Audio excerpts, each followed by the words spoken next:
So, magandang umaga po sa lahat. Magpalakpak po tayo lahat ng mga pinagpaalan ng buhay ng Diyos. Amen.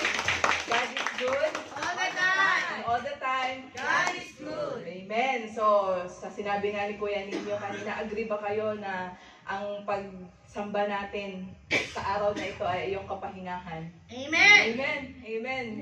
So, totoo po yan. Kahit po iba yung pagod sa trabaho, iba yung gising ng umaga pag sa trabaho, pero pag yung gising mo ay para sa Diyos at yung araw mo ay para ibibigay mo sa Diyos, hindi ka napapagod. Amen? Amen. Mapapagod ka physically, pero yung puso mo ay puno ng kagalakan. Amen? Amen. Amen. Yung palakpak po na talagang ang Diyos ay buhay. Amen. Ang Diyos po ay buhay at ang Diyos po ay totoo. Hallelujah. Praise the Lord. So, maraming salamat po sa ating Kuya ninyo, no, sa pag-agree niya na mag-preside ngayon. So, sabi nga niya pastora daw, pero hindi po ako nagpapatawag ng pastora kasi may pastor daw. Wala si Kuya Eli. Wala si tatay. Kasi sumasakit po yung balakang ko pagka tinatawag akong pastora. Eh. So, ate na lang. Ha? Yan lang. No, yung normal lang kasi chill-chill lang tayo, okay?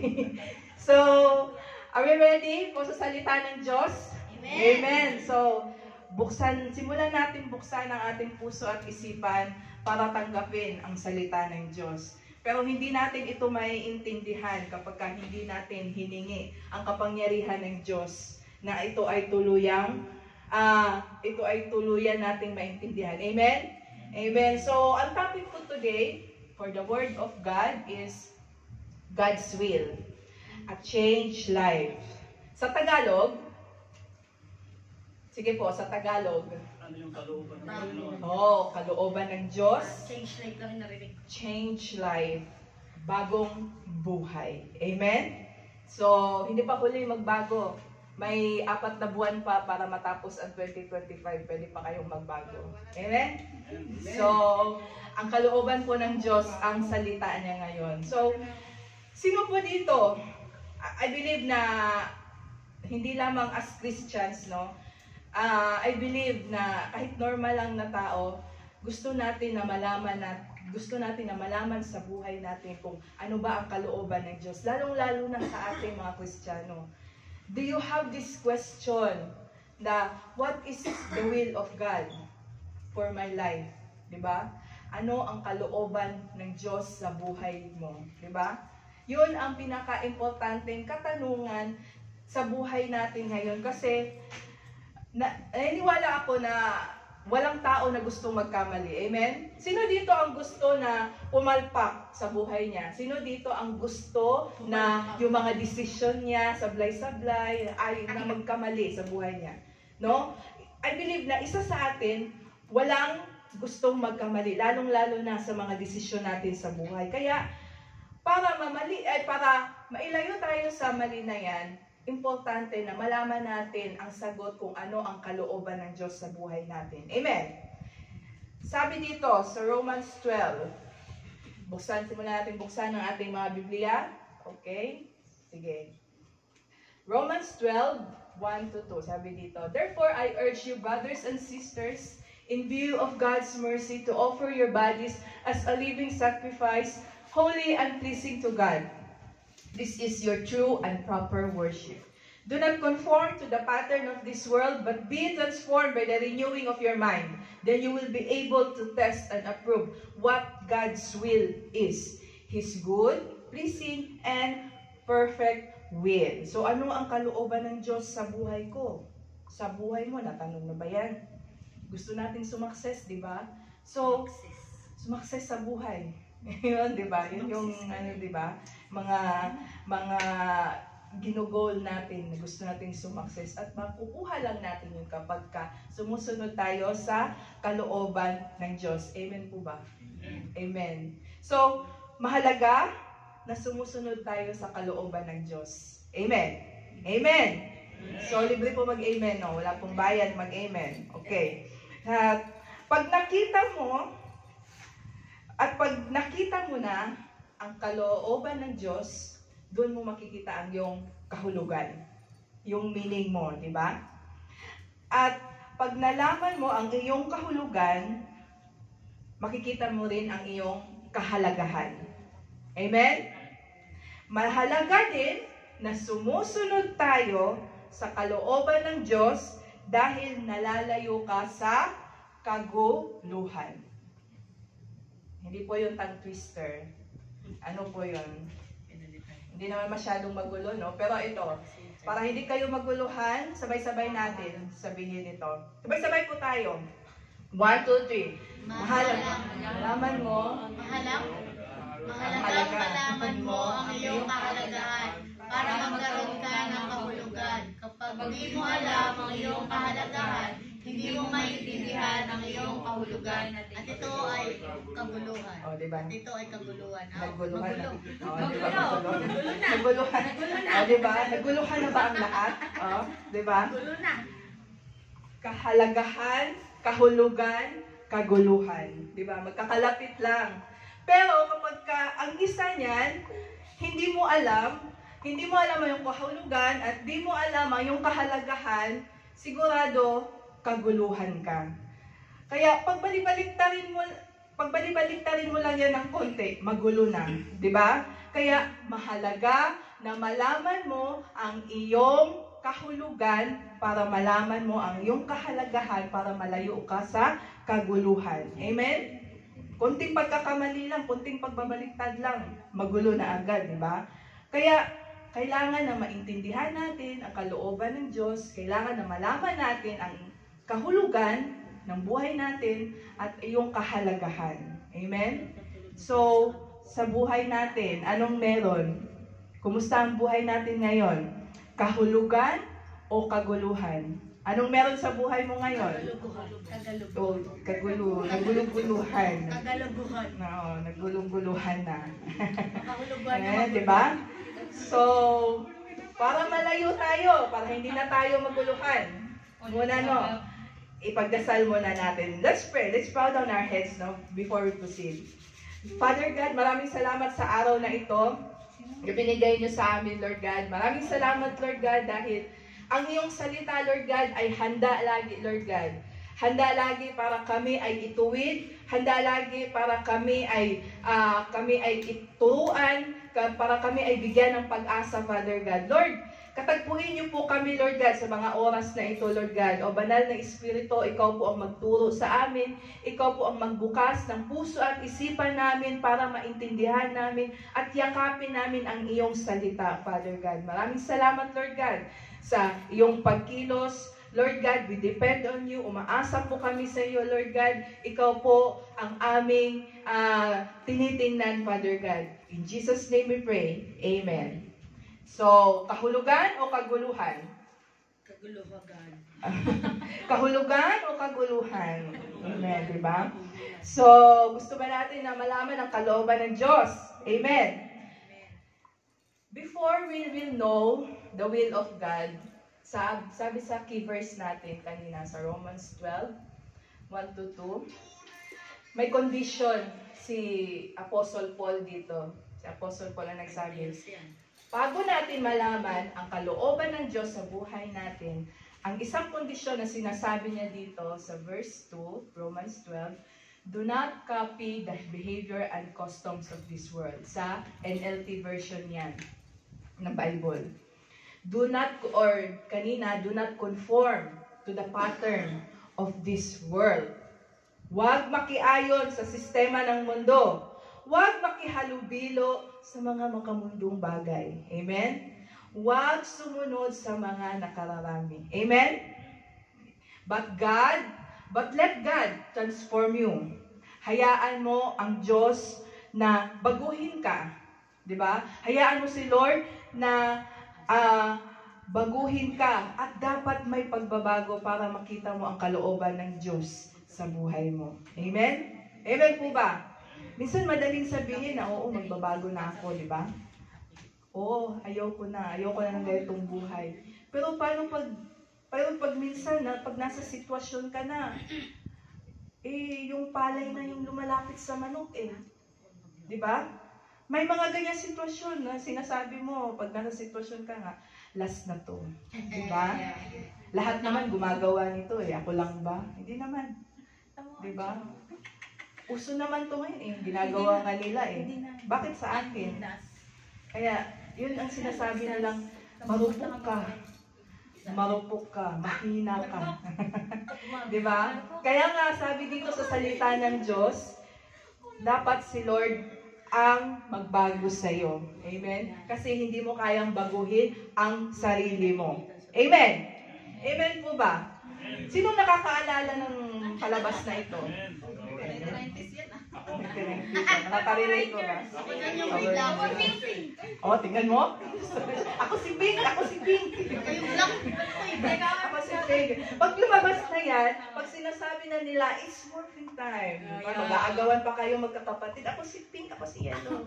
Diba? Manghang-mangha tayo kapag ka nagbabago na sila, diba? Ano tayo kapag ka yung lumabas na yung power, tapos nakaganyan na sila. Ano na sila, karate na sila, di ba? So, ganyan din. Kumusta naman sa buhay natin, di ba? May mga dinidesire pa ba natin na magbago, di ba? Like the Power Rangers, di ba? Gustong-gusto natin na nagbabago sila. Paano sa buhay natin? Yung mga gustong baguhin natin sa buhay natin, nabago na ba? Amen? Yung mga pinapangarap mo dati, naabot na ba? Nakamit mo na ba? O baka ikaw yung taong tinanggap na lang yung sitwasyon mo dati. Wala eh, pinanganak na akong mahirap. Siguro ganito na talaga kami mahirap. Mamatay na kami mahirap. Diba? Wala, pangit talaga eh. Ganito na talaga. Pangit, grabe mo sa pangit. Pinanganak na talaga akong pangit eh. Siguro, ganun na. Pinanganak na marupok. Diba? Ikaw lang. Huwag naman, di ba? Huwag naman. So, hindi, yung may mga bagay na parang tinanggap mo na lang, di ba? Yung hindi mo na ginusto na baguhin sa sarili mo kasi yun ang nakasanayan mo, di ba? Parang yun na yung nandun. Ayaw mo nang baguhin. Wala ka nang desire na baguhin, di ba? At mali yun kasi ang kalooban ng Diyos, ano po ba ang kalooban ng Diyos dito? Anong kalooban ng Diyos sa buhay natin? Good, pleasing, and perfect. Good ba ang pagiging mahirap? Diba? Pleasing ba ang pagiging mahirap? Good ba ang pagiging talunan? Perfect ba ang pagiging pangit? Ay, hindi naman. Perfect na pagkapangit. Diba? Wala. Diba? So, yun, may mga bagay kasi na akala natin, nakasanayan natin, yun na siguro yun. Hindi na natin gustong baguhin. Like for example, ito nga. Diba? Mga anak ng kontraktor. Mga nepo baby yan, di ba? Kahit sa lupalop ng mundo, talamak ang korupsyon, di ba? Di ba? At hindi na bago sa atin yan. Parang wala na tayong magagawa, tinanggap na natin. Wala naman sa atin yan. Nakasanayan na natin kasi yun ang sistema ng mundo. Yun ang sistema ng kahit sa lupalop ng mundo. At kahit pa ilang eleksyon pa ang mangyari na sinasabi na bagong Pilipinas, bagong Pilipinas. Gusto natin baguhin, pero wala sa ating mga kamay yan eh. Diba? Ang tunay na pagbabago ay nasa Diyos lamang. At dapat kapag gusto mong baguhin, may gusto kang baguhin, dapat unahin mo yung sarili mo, di ba? Hindi, wala sa ibang tao yan. Kapag ikaw ay nagbago, gusto mong baguhin yung sarili mo, ang lahat sa paligid mo, ang nasa pananaw mo ay magbabago. Kaya, kung gusto mong magbago, simulan mo sa sarili mo. Di ba? For example, may isang estudyante nagsabi na, matalino naman talaga ako, pero si teacher pangit lang talaga magturo eh. Si Vincent. Matalino naman ako eh, kaya lang si teacher, talaga sagrado eh, ayaw talaga samantalang ikaw naman tong tamad mag-aral. Samantalang ikaw naman tong absent ng absent. Diba? So, kailangan yung pagbabago, nagsisimula sa'yo. Amen? Sinasabi mo, inaantok talaga ako sa preaching talaga. Naantok talaga ako pagka na ganitong oras na, di ba? Kung sana hindi ka nagse-cellphone kagabi, hindi ka inaantok. Kung sana nagkape ka kanina bago nagsimula, hindi ka inaantok ngayon. Di ba? Tapikin mo nga yung kapatabi. Tapikin mo. Ay, naantok na yan. Sabihin mo, umayos ka. Yan mo na yung batang yan. Walang umuwang yan. So, ayun, di ba? Ang sabi dito, do not copy the behavior and customs of this world. Huwag natin silang gayahin. Kung anong nakasanayan ng mundo, huwag tayong maki-ayon. Di ba? And hayaan mo, let God transform you into a new person. Hayaan mo si Lord na baguhin ka. Hayaan mo ang Diyos sa buhay mo. Di ba? Makikita natin, there's a story sa Bible na makikita natin ang topic of change. In the book of John 2:13-17. So, pakibuksan po itong mga Bible. There is a story of Jesus. John 2:13-17. So, sa story na to, ito yung story na nagwala si Jesus, nagalit si Jesus. Diba? Bakit siya nagalit? Kasi naabutan niya yung templo na magulo. Naabutan niya yung mga tao ginawang palengke yung bahay panambahan. Amen. So, si Jesus dito, makikita natin a different side of Jesus. Kasi pag napipicture out natin, lagi natin napipicture out si Jesus na napaka-gentle niya, na, oh, God bless. Oh, let the children come. Follow me, ganun. Yun ang laging napipicture out natin kay Jesus na gentle siya, mabait siya, mahinahon, patience, compassionate, di ba? At totoo naman yun. Pero in this story, we can see the different side of Jesus. Nagalit siya. Di ba? Kasi hindi lang siya Diyos nagkatawang tao siya. So, normal ang emosyon, nagalit. Si Jesus nga nagalit. Pero, bakit siya nagalit? Bakit siya nagwala? Bakit siya naging violente? Dahil sa kabastusan ng mga tao. Di ba? So, basahin natin, John 2:13-17. When it was almost time for the Jewish people, Jesus went up to Jerusalem. In the temple courts, he found people selling cattle, sheep, and doves, and others sitting at the tables exchanging money. So he made a whip out of cords and drove all from the temple courts. Both sheep and cattle, he scattered the coins of the money changers and overturned their tables. To those who sold doves, he said, "Get out of here. Stop turning my Father's house into a market." His disciples remembered what is written, "Zeal for a house will consume me." So, i-apply natin dito. Paano kung pagdating mo dito kanina, may bakang pakalat-kalat dyan, di ba? Paano kung pagbukas mo ng gate, hindi mo buksan kasi nakabara yung tupa, di ba?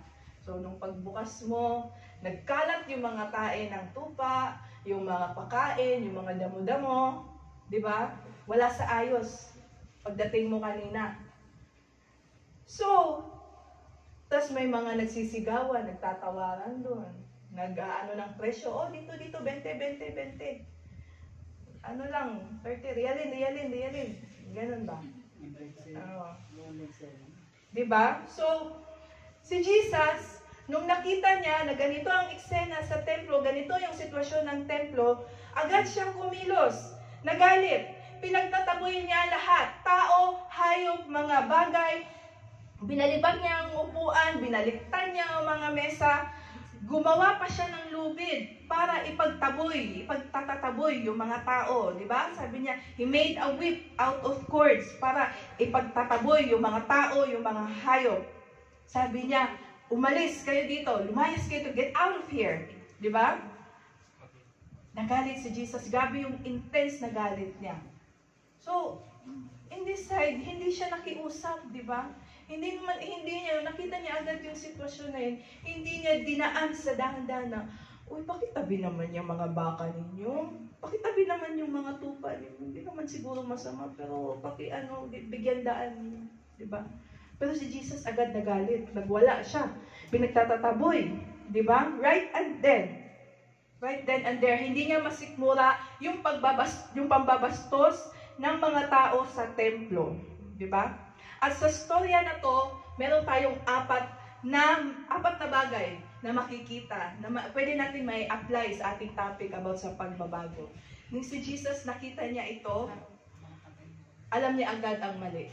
First thing, identify what is wrong. Sa buhay natin, dapat alam natin yung mali. Baka hindi mo makita, nahihirapan ka makita ang kalooban ng Diyos sa buhay mo kasi baka talagang may mali. 'Di ba? May mali sa paniniwala mo, sa gawain mo, sa mga pag-iisip mo, 'di ba? Ngayon, ang problema, hindi mo alam na mali na pala 'yon. O hindi mo alam kung mali 'yon kasi matagal mo nang ginagawa o baka dahil matagal na nakasanayan mo na kaya o lahat nagkopya kaya hindi mo ma-identify na mali pala 'yon. 'Di ba? Like kanina nga yung for example, yung corruption. Alam nating mali. Pero wala, 'di ba? Yung mga yung mga bisyo, lahat naman, 'di ba? Marami. Yung mga pinagbabawal na teknik, mga pinagbabawal na relasyon, alam mo namang bawal, pero tumitingin ka sa mundo, tumitingin ka sa ibang tao, ay, baka naman, lang yan. Kasi uso yan ngayon, di lang naman ako ang gumagawa niyan eh. Diba? Yung mali, nagiging tama kasi nakasanayan. Diba? Amen? Itong story na ito, may background itong bakit nagawang palengke yung templo ng Diyos. Kasi, bakit ang background nito, bakit nagkaroon ng palengke doon, o bakit ginawang palengke doon? Kasi, nung kapanahunan, di ba kapag ka nagkasala ito, ang offering noon, hindi through money. Through, di ba, yung mga baka, yung mga offering, animal sacrifices. Yung mga bull, yung mga ganon, magsusunog ka, yun ang alay, kumbaga ganon. So, para mapadali yung buhay mo, matalino talaga itong mga negosyante yung mga priest doon. Kaya para mapadali ang buhay mo, na imbis na magdala ka ng baka na galing sa bukid, isasama mo pa sa biyahe mo, may nakaredy na doon.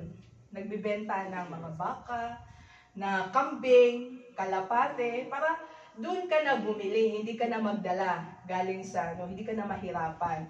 So, kahit mali yun, dahil nandun sila sa templo at sa katagalan na, nagigano na yung sistema, walang nagpaalis sa kanila kasi nakasanayan na, di ba? At lahat gumagawa, lahat doon na bumibili, di ba? Lahat doon na sumusunod. Pero nakasanayan na kasi doon sila sa templo, di ba? Dapat ang templo ng Diyos ay banal at sagrado, pero ginawa nilang palengke. Ginawa nila na parang magulo. So yun ang mali. Yung mali nagiging tama dahil nakasanayan na. Amen, di ba? So maraming gumagawa. Amen. So how about sa buhay natin? Alam mo na ba or identify mo ba yung mali sa bawat na ginagawa mo? Or na-identify mo ba yung mali at tama? Amen? Dapat importante na alam natin ang mali sa tama. Di ba? At the second thing, kapag alam mo na yung mali, pag na-identify mo na what is wrong, you need to remove what is wrong. Tanggalin. Mali naman pala dapat tanggalin. Hindi na dapat ginagawa, dapat putulin na agad, di ba? Si Jesus, nung nakita niya yung maling sitwasyon sa templo na yon, nagalit siya. Pinagtatataboy niya yung mga tao, hayop, binalibag niya mga mesa, pinaghahampas niya sila, pinagtataboy niya ang lupid. Pinalayas niya. Sabi niya, get out. Di ba? Sa buhay natin, para maalis yung mali, dapat kailangan ng action. Minsan kailangan ng disiplina, striktong disiplina. Kung minsan, dapat kailangan ng bayolente. Minsan, kung kailangan maging bayolente para maitama ka, Pwede, nangyayari. Diba? So, sino dito ang napalo o hindi dumaan sa palo? Diba? Yung mga kabataan natin, hindi ka ba nakatikim ng dos por dos. Ang gabi naman yung dos por dos, no? Yung belt, yung sinturon, yung walis tingting, walis tambo, ano pa ba yan? Hanger, tsinelas, ano pa ba yan? Diba? Pero pinagpapasalamat natin yun sa mga magulang natin. Dahil hindi tayo lalaki ng ganito kung hindi tayo hinampas. Hindi tayo hinampas ng walis dati. Diba? Kung hindi lumipad yung tsinelas sa mukha natin, hindi tayo ganito, diba? So, may mga bagay kasi nasa buhay natin para tayo ay may tama, para magbago tayo. May mga bagay na hindi nadadaan sa dahan-dahan. Amen? Example, yung mga addict, di ba? Pwede bang magbago ang addict na, nakalibang marijuana ako ngayon, bukas 4, sa makalawa 3, sa sunod 2, walang ganyan na pagbabago. Kaya dapat kapag yung addict gustong i-rehab, talagang stop na talaga. Diba? Walang paisa-isa diyan sa the moment na mag-start kang i-rehab, na ipasok ka sa rehab, dun, stop na agad yung bisyo na yon, diba? At merong ganyan sa mga addict. Sino bang addict dito? Wala. Diyan mga nakikita natin sa may mga diba, yung mga addict nanginginig pa. Ano ba yun? Parang gaganon-ganon. Oo. Pati yun ang pagbabago. Oo. May naririnig ako dun sa likod. May bumubusis. Relate ka yata eh. Ano mo nga yung experience mo? Adik yata sa kanin yun. Kanin lang pala. Adik sa kanin. Adik sa Sa bahaw. kanin pala. Adik sa bahaw. Hindi, yung mga may tinatawag na withdrawal symptoms, di ba? Na kapag tumigil yung isang tao sa bisyo niya, para malinis siya, minsan mas malala pa, nanginginig siya, inaatake siya ng lagnat, ganon. Pero pati yan ang pagbabago. Mahirap ang pagbabago. Amen? Ready yung katawan May mga lumalabas yung iba't ibang prick ng isang dis oras ng gabi, nagwawalis, di ba? Pero yun. Kapag gusto kang magbago, dapat right then and there. Right then and there, stop, di ba? For example, may tatanggalin kang tao sa buhay mo kasi alam mo namang hindi kayo meant to be or talagang hindi ito magdudulot ng mabuti sa'yo. Masakit, oo. Pero ganun talaga.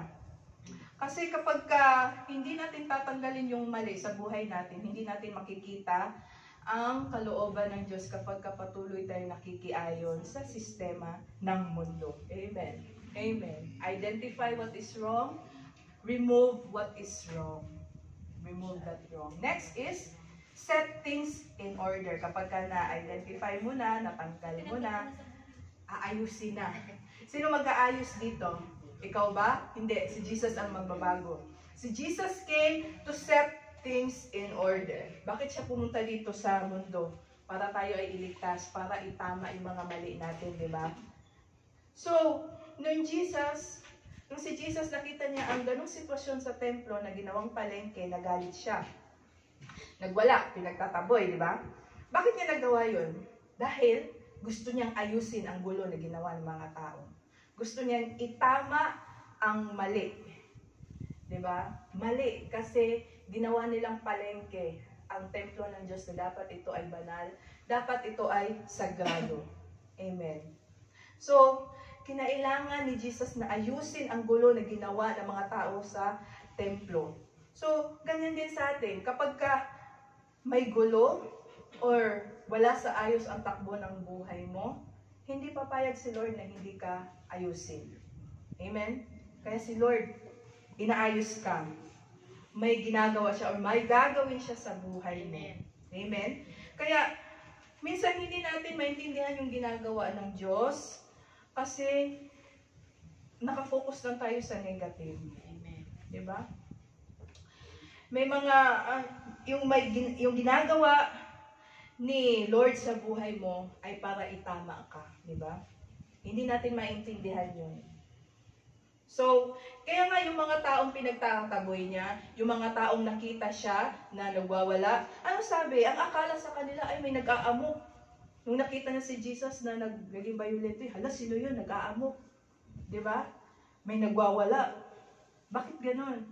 Ganon din, hindi natin maintindihan ang bawat ginagawa ng Diyos sa buhay natin. Amen? Pero si Diyos, si God, may ginagawa yan sa buhay mo. Gusto kanyang ayusin. For example, di ba dati, or baka ako lang to, yung may magulong kwarto. Di ba? Dati nung mga ano pa natin, yung magulang natin, gusto na naglilinis, di ba? Eh yung kwarto mo magulo. Tapos nung pag-uwi mo, galing sa school, may hinanap ka na isang bagay, nasaan yung ano mo dito, bag ko dito? Ikaw pa ang galit kasi nawala. Kasi hindi mo na malala. Oo, hindi mo na alam kung saan niya nilagay. Inayos na nga ng nanay mo, ikaw pa ang galit. Di ba? So, ganun din yun. Ganyan din kami sa buhay mag-asawa Sige po, namin. relate. Ganyan din kami. Di ba? Ako ang makalat, si Mark ang nag-aayos, tapos so, nasan yung bag ko? Sabi niya, pakalat-kalat kasi, mas galit ako. Di ba? So, parang, ikaw pa yung galit, ba't kasi pinapakialaman mo? Nasanay kasi tayo na ganun ang gulo eh. Nasanay na tayo na dun yung gulo, nasanay na tayo sa magulong kwarto na yun, kaya kapag ka may inayos, hindi mo maintindihan. Kaya si Lord, expect na hindi mo maintindihan ang ginagawa ni Lord, pero may inaayos siya. Aayusin kanya, di ba? Lord, masaya naman kami, bakit kailangan pa na maghiwalay kami? Wow. Wow. Di ba? Wow. Lord, lagi naman kami sa church, pero bakit yung problema ko sunod-sunod pa rin? Diba? Minsan ganyan. Si Jesus, nung naabutan niya magulo ang templo, anong ginawa niya? Mas ginulo niya. Diba? Hindi naman niya inayos agad, diba? Hindi naman siya nag-ayos doon, nagwala nga siya, diba? Binaliktad niya yung mga upuan, yung mesa, nagwala siya. Pinagtatataboy niya yung mga tupa, baka, ganun. Minsan kasi sa buhay natin, para maayos tayo, kailangan na may guluhin pa si Lord para maayos ka ng buo.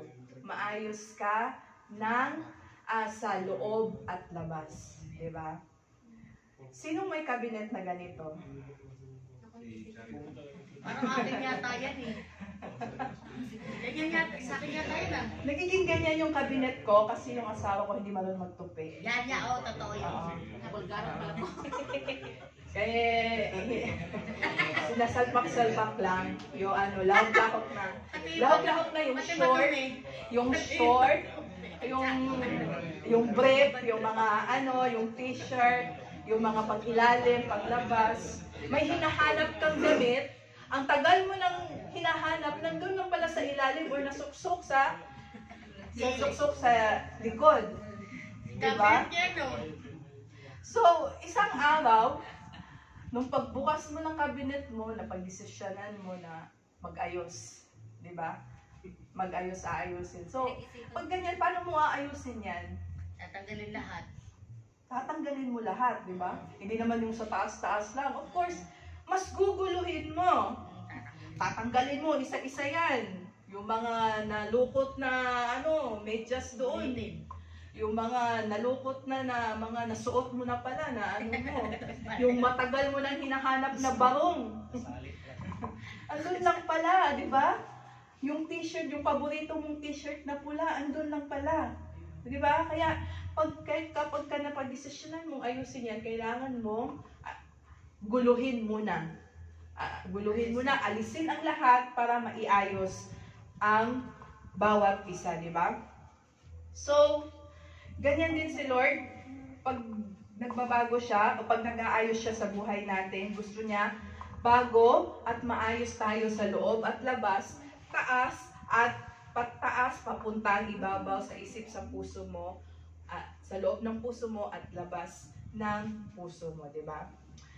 Ngayon ang tanong, hahayaan mo ba si Lord na ayusin ka o magmamatigas ka pa?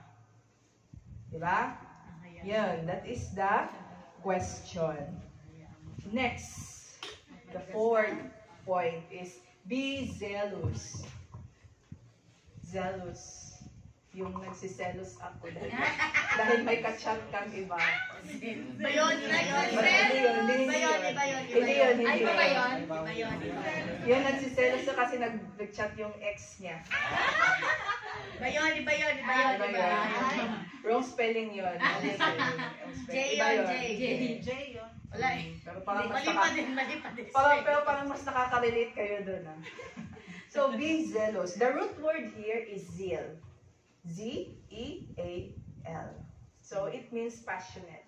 Akala ko yung tumatakbo. Enthusiastic diligence. Diba?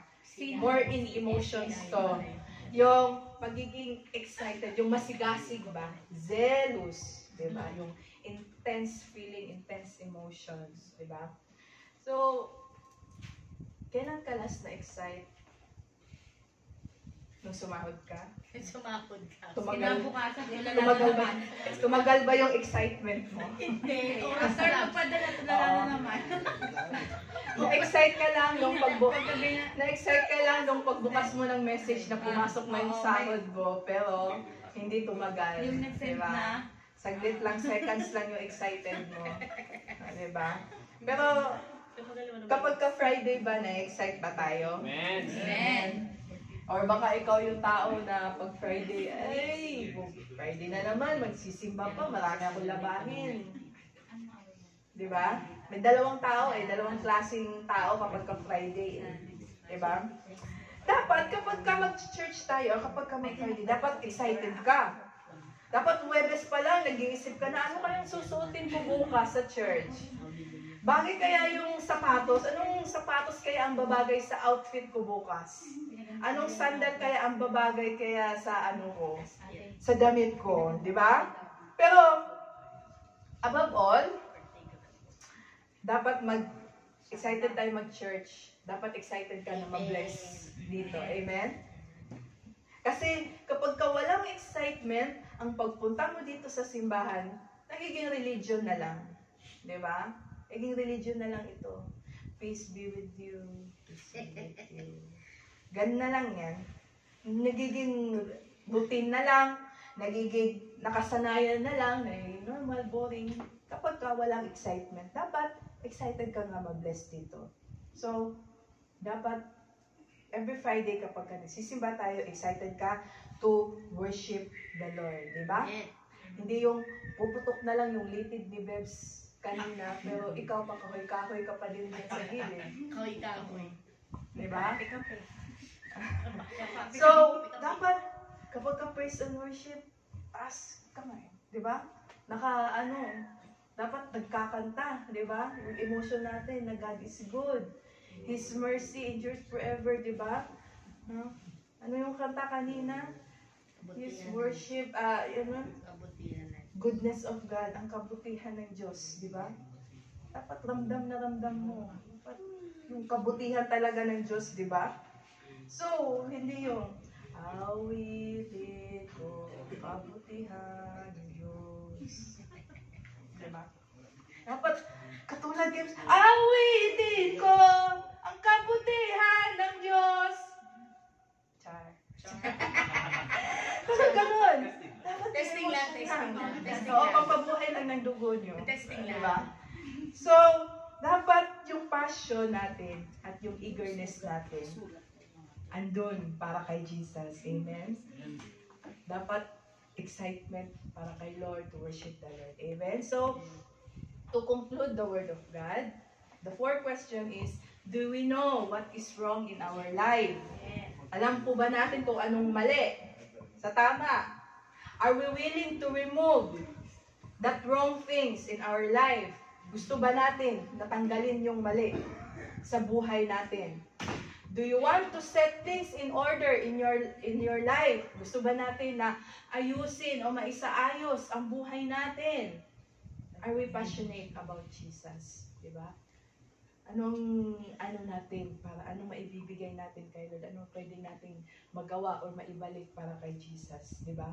Kasi napakabuti ng Diyos. And I believe, kapag malaman natin, ma-identify natin ang wrongs, mali sa buhay natin, at hayaan natin si Lord na baguhin tayo, alisin yung mga mali sa buhay natin, hinahayaan natin si Jesus na ayusin tayo at magkaroon tayo ng pagmamahal para kay Lord, makikita natin ang kalooban ng Diyos sa buhay natin. Amen? Amen. So are we willing to know the will of God sa buhay natin? Amen? Nasaan yung cellphone ko? So, before we proceed to our divine service, nasaan yung cellphone ko? Dala ko ba? Wait ha? Ang cellphone ko. Diyan ba? Dala ko ba? So, we will proceed to our Holy Communion. Amen? So, let's proceed. So, bago tayo i-partake, or bago tayo mag-participate sa Holy Communion, ginagawa po natin ang Holy Communion every first Friday of the month. Hindi po dahil ito ang utos or programa ng simbahan, kundi ginagawa natin ang Holy Communion dahil ito ay nagpapatunay na tayo ay sumusunod sa Diyos. Amen? Isa itong kautusan na galing sa Diyos. Ang mga disipulo nga, the disciples, before Jesus was, nung bago hinuli si Jesus para ipako sa cross, they had this Holy Communion, this Last Supper. Kaya tayo, as Christians, or tayo mga sumusunod, dapat sumunod din tayo sa ordinansa ng Panginoon. Amen? And while we proclaim, pag tayo ay nagpapartake sa Holy Communion, pinapaniwalaan natin ang pinapaniwalaan natin na si Jesus ay namatay at nabuhay muli, at naminiwala tayo na siya ay babalik. Amen? Hindi lang siya namatay, kundi nabuhay siyang muli at babalik siyang muli. Kaya tayo ay nagpapartake ng communion. Amen? So bago natin i-distribute ang mga elements, the book of 1 Corinthians 11:27 to 29 reminded us, whoever therefore eats the bread or drinks the cup of the Lord in unworthy manner will be guilty concerning the body and blood of the Lord. Let a person examine himself then, and so eat the bread and drink of the cup. For anyone who eats and drinks without discerning the body and eats the body, eats and drinks, brings judgment on himself. So, bago daw tayo mag-partake, ihingi natin yung tawad, yung mga kasalanan natin. Examine our hearts, kung karapat-dapat ba tayo, or may mga hindi tayo na-confess kay Lord, na mga kamalian. So, yun po, examine ourselves. So, let's pray. Let's pray individually and confess our sins to the Lord before we split the element. Okay. So then I encourage everyone to stand and let's sing and pray.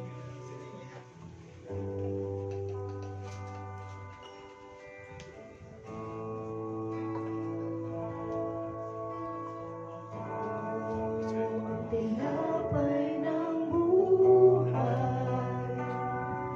kanin mo, makikibahagi. Ito ang tinapay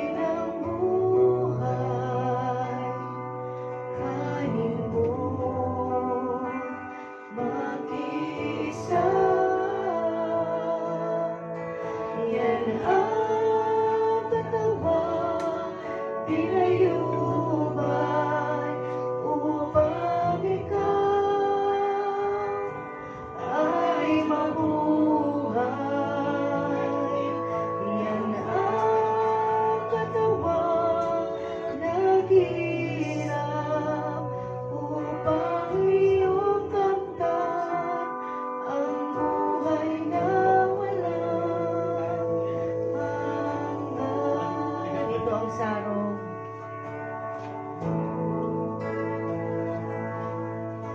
Ito ang sarong ng bagong tipan.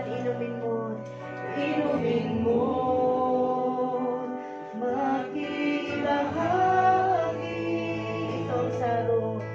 Ito ang sarong ng bagong tipan. Inumin mo,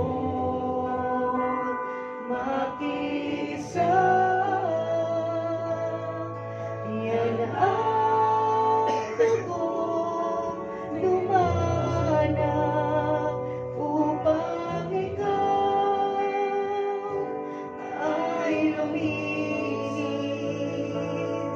Yan ang dugong ni Kristo na para sa iyo doon sa Kalbaryo ay tumingin. Taas po natin ang ating mga pinapay. For I received from the Lord that which I also delivered to you, that the Lord Jesus, in the night in which he was betrayed, took bread, and when he had given thanks, he broke it and said, "This is my body, which is for you. Do this in remembrance of me." Pag-pray pa natin ang tinapay. Yes, Lord, hallelujah. You are the great God, Panginoon. You are the Lord of Lords. You are the King of Kings. Lord, salamat through the blood, through the body of Jesus Christ, Panginoon. Kami, Panginoon, ay naligtas, Panginoon. Kami, Panginoon, ay napuno ng pagmamahal, Panginoon. Salamat, Panginoon, sa tinapay na ito, Panginoon. Sumisimbolo sa katawan ng ating Panginoong Jesucristo, Panginoon. Ito ay tatanggapin namin bilang pag-alaala sa kanyang kadakilaan, sa kanyang pagmamahal. Salamat po, Panginoon. Ito mga aking panangin. Sa pangalan ni Jesus. Amen. Amen. So all together, ating po. Okay. Taas po natin ang ating mga sarok. In the same way, he took the cup also after supper, saying, "This cup is the new covenant in my blood. Do this as often as you drink in remembrance of me." Let's pray. Yes, O Lord God, hallelujah. Lord, kami ay patuloy namin ay inaalala at pinapasalamatan ang iyong kadagalahan, O Lord God. Lord, bless this wine, O Lord God, na nagsisimbolo ng iyong dugo, O Lord God. Lord, ikaw ay napako sa krus ng Kalbaryo at ang iyong dugo ay dumanak, O Lord God, na siyang nagtubo sa amin sa pagkakasala, O Lord. Lord, maraming salamat sa iyong pagmamahal sa amin, O Lord God. At nawa ay malakaran namin ang iyong banal na kabutihan, O Lord God. In Jesus' name, amen. Amen. So all together, hindi ko natin mga sarok. Palakpakan natin ang ating buhay na Diyos. Tayo po ay manalangin. Father God, maraming salamat, Lord, sa iyong pagkilos sa buhay namin, Lord God. Maraming salamat sa iyong salita. Maraming salamat sa iyong kapangyarihan. Maraming salamat, Lord God, sa iyong pagmamahal, sa iyong dakilang pag-ibig, Lord God. Lord, wala po kami magagawa kung wala ikaw, Lord God. Apart from you, Lord God, we are nothing and we cannot do anything, Lord God. So, Lord God, patuloy po kaming tumitingin sa iyo, Lord God. Patuloy po naming sinusuko, Lord God, ang aming mga buhay, ang aming mga puso, Lord God, ang aming mga dinidesire, Lord God, Lord, sa buhay, Lord God. Sinusuko po namin lahat sa iyo, Father God, sa iyong kalooban, Lord God. Gusto po namin, Lord God, na makita ang iyong kalooban, Lord God. Kaya, Lord, tulungan niyo po kami, Lord God, na malakaran, Lord God, ang iyong salita, na malakaran, Lord God, ang iyong mga turo, Lord God, sa araw-araw na pamumuhay namin, Lord God. At Lord, ilayo niyo po kami sa mga kapahamakan, Lord God. Ilayo niyo po, Lord God, ang mga pamilya, Lord God, na aking mga kapatid, Lord God, sa sa Pilipinas, Lord God, ilayo niyo po sila sa kapahamakan, sa mga sakit, Lord God. Lord, I pray, Lord God, that you will bless them, Lord God, their loved ones, Lord God.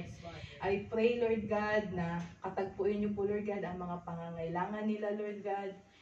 Kung ito man po ay pinansyal, Lord God, Lord, you are our Jehovah Jireh, Lord God. Wala imposible sa iyo, Lord God. At Lord, ikaw po ang Diyos na malaki, mayaman at makapangyarihan, Lord God.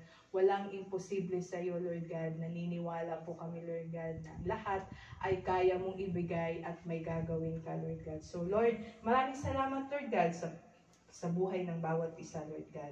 We continue to praise you, we continue to honor you. In the name of Jesus, Amen. Amen. Amen.